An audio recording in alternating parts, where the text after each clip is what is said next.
प्रभु जी, मैं माँ जानकी की नगरी मिथिलापुरी से आया हूँ। अच्छा। और मैंने कभी सोचा नहीं था, आपको यूट्यूब पे काफ़ी देखा, लेकिन सोचा नहीं था कि आपका दर्शन कभी हो पाएगा। लेकिन प्रभु का कृपा है कि आज मैं आपके सामने हूँ और आप मेरे सामने हैं। मेरा कहना है प्रभु जी ये है कि हमारी मिथिलापुरी में एक बहू जी होती है, वो अपने जेठ का नाम नहीं ले सकती है। अच्छा। तो फिर अगर भगवान पे नाम रख दिया जाए तो क्या वो उनका नाम ले सकती है? क्योंकि अपने भैंसुर का नाम नहीं लिया जाता हमारे मिथिला में। तो अब पत्नी यदि जेठ का नाम पावन है, माना कि किसी के जेठ का नाम पावन है, जी पावन जी। और बहू से कहा जाए चलो कीर्तन करो रघुपति राघव राजा राम पतित पावन, तो अब आप बताओ कि जिसके जेठ का नाम पावन है बहू कीर्तन कैसे करेगी? हाँ जी, यही मेरा सवाल है। यही सवाल है। जी। तो फिर वहां पे आप बहू से बोलना कैसे कीर्तन करो रघुपति राघव राजा राम पप्पू के पापा सीताराम। मैं वो तो समझ गया प्रभु जी। अगर मान के चलिए कि अभी वो एस्कॉन से जुड़ी हुई है, उनका मंत्र है हरे कृष्णा कृष्णा कृष्णा हरे हरे हरे राम राम राम हरे हरे, हाँ। और उनके जेठ का नाम हुआ कृष्णा और राम, तो क्या करेगी? लो भैया बात तो पूरी। तो उसके बच्चे का नाम क्या है जेठ के लड़के का?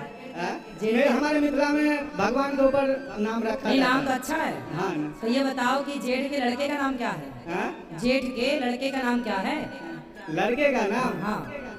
कुछ भी मान लीजिए, उनका लड़के का नाम लक्ष्मण हो सकता है, पवन हो सकता है, बहुत कुछ नाम है। तो आपको कंफर्म नहीं है कि आपके भाई का नाम क्या है? भाई के बच्चे मेरे भाई का नाम तो श्याम है। भतीजे का नाम? भतीजे का नाम साहिल है। हाँ। तो फिर कैसे कीर्तन करें आप बताओ? नहीं मालूम था। प्रभु जी आप बताइए। भगवान का नाम जो है वो भगवान का है, जेठ का जो है, इसलिए कीर्तन खूब करो। जो कीर्तन है हरे कृष्ण तो हरे कृष्ण ही जपना है। जेठ का नाम तो बाद में पड़ा, भगवान का नाम तो कृष्ण पहले से है, राम पहले। तो ऐसे ही करना चाहिए, हरे कृष्ण कृष्ण कृष्ण हरे हरे।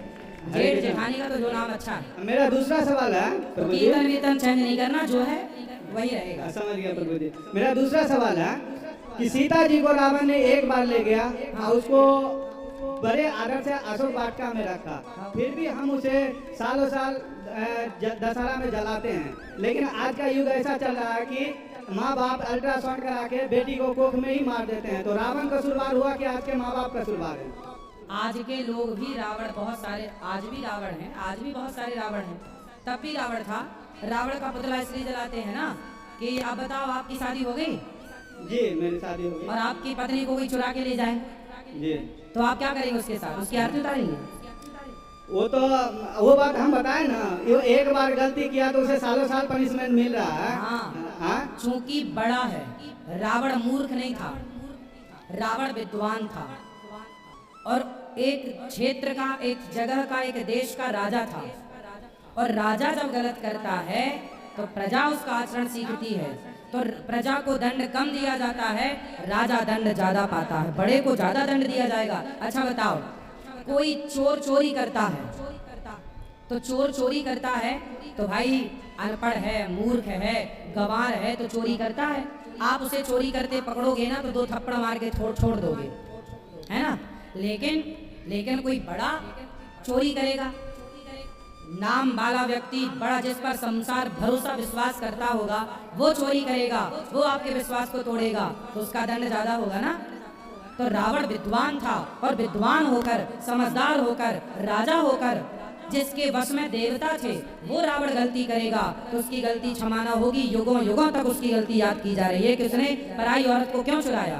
अरे सामान्य आदमी चुरा ले किसी औरत को और उसके साथ दुराचार करे तो समझ में आता है कि ये तो मूर्ख है, अज्ञानी है, उसे तो दंड दे दिया जाएगा, फांसी दे दी जाएगी, बात खत्म। पर रावण जैसे विद्वान, समाज ने रावण जैसों से उम्मीद नहीं करी थी। आप पे उम्मीद है हमारी, विश्वास है हमारा, और आप गलत करेंगे तो फिर आप दंड के भागीदार बनेंगे। रावण छोटा मोटा आदमी नहीं था, समझो आप।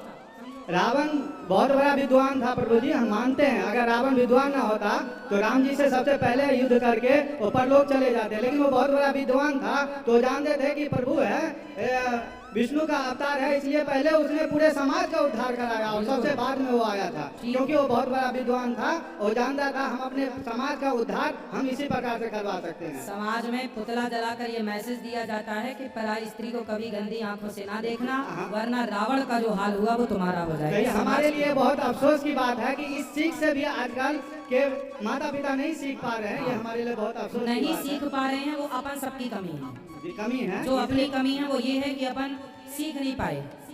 इतिहास से जो नहीं सीखता वो मूर्ख होता है, इसलिए सीखो। रावण ने पराई औरत को देखा, नाश हुआ। सीखो आप कभी पराई औरत को ना देखना, औरतों को सीखना सूप न खासे। उसने देखा तो नाक कान कट गए। तुम पराये मर्द को कभी ना देखना। ये सब सबक है, सीख है हमारे सभी ग्रंथों में। द्रौपदी से सीखो कि किसी को भी अपशब्द मत बोलो, वरना महाभारत हो जाएगा, तुम्हारी साड़ी उतर जाएगी। सीखो। अब ये सब सीख है, सीखने वाले के लिए सीख है, नहीं सीखने के वाले के लिए कुछ नहीं है। बहुत बहुत धन्यवाद प्रभु जी, हमारा सौभाग्य है कि मैं आपसे बात कर सका। धन्यवाद।